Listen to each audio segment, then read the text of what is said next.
Proposition 1B will be enacted only if Proposition 1A passes.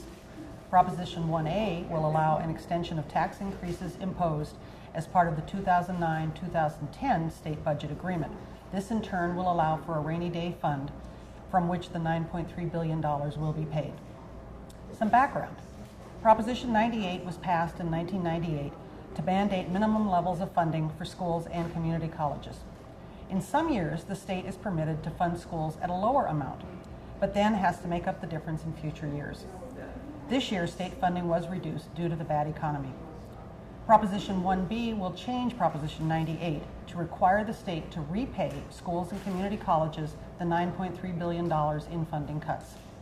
Payments would start in 2011 and continue for 5 to 6 years until completely repaid. The fiscal effect.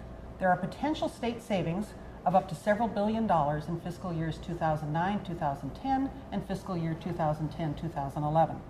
There are potential state costs of billions of dollars in the following years. Organizations in favor of Proposition 1B include Budget Reform Now, the California Teachers Association, and the California Federation of Teachers. Organizations against Proposition 1B include the California Nurses Association and the American Federation of State, County, and Municipal Employees.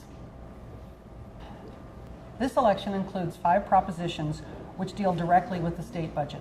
Propositions 1A and 1B, which we've just covered, have no immediate impact on the budget. That is, the amount of money the state will have to spend this year.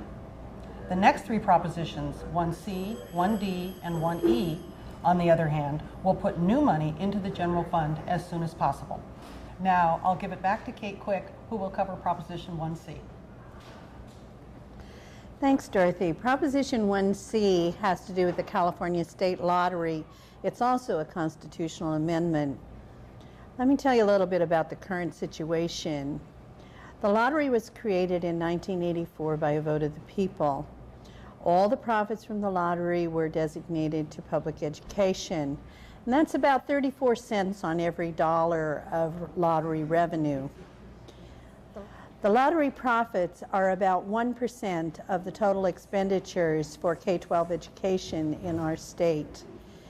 Right now, the law limits the lottery prizes to 50% of ticket sales. This is what 1C will do. It will stop the lottery profits from going to education.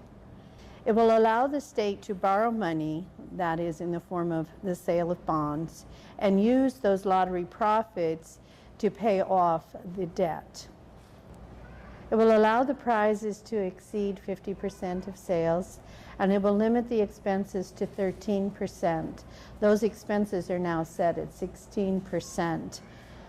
It will replace the lottery money to education with an equal amount from the state general fund. So what's the budget effect? The budget effect is that it will collect an additional $5 billion to help balance the current state budget. If it's rejected, the state is going to have to find money somewhere else to provide for those shortfalls. So Kate, what did the supporters say for Prop 1C? Well, the supporters say that this is a way to close the budget gap and still keep our commitment to the schools.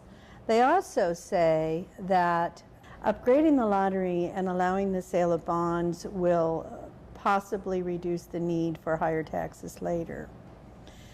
Who supports? Well, that same group that the governor has gotten together, the Budget Reform Now group.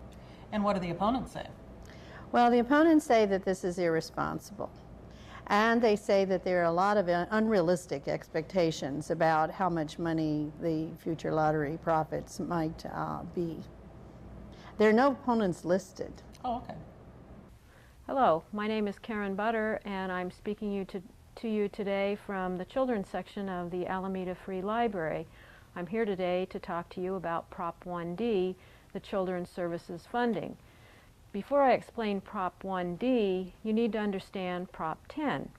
And Prop 10 was enacted by the voters in 1998, and it levied a 50-cent tax on cigarettes to create what's called the First Five Commission. The Commission supports programs both statewide and throughout the 58 counties in California to support programs for children under the age of 5 and their families. The First 5 program has generated about $500 million in tobacco tax in 2009-2010. To date, the Commission has about $2.5 billion in unspent funds. So the question then is, what would Prop 1D do? It would temporarily redirect Prop 10 funds to offset existing state general fund costs for children up to the age of 5. Additionally, it would transfer $340 million in unspent reserves in 2009-10, and additionally it would transfer $268 million a year from tobacco taxes for 5 years to the general funds. So the fiscal effects of 1D are that it reduces the state and local commission funding for First 5 programs for 5 years beginning in 2009-2010. It also allows the state to replace $1.7 billion of general fund spending over 5 years beginning in 2009-10, and those funds would not be paid back to the First 5 program. So in summary, a yes vote means that a portion of funds for early childhood development programs would temporarily be redirected to pay state general fund costs for existing programs for children up to the age of 5 to help balance the state budget.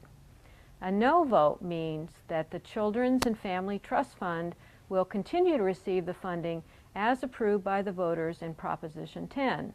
This also means that other budget reductions or revenue increases would be needed to balance the state budget.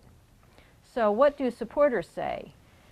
They say that Prop 1D is a temporary redirection of funds and that the redirected funds will continue to be used for state services funded from the general funds.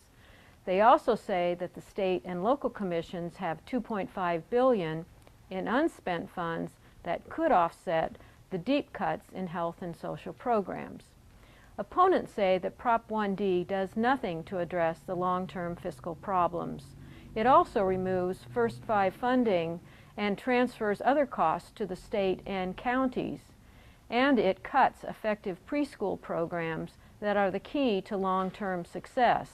Finally, it violates the will of the voters who approved Prop 10.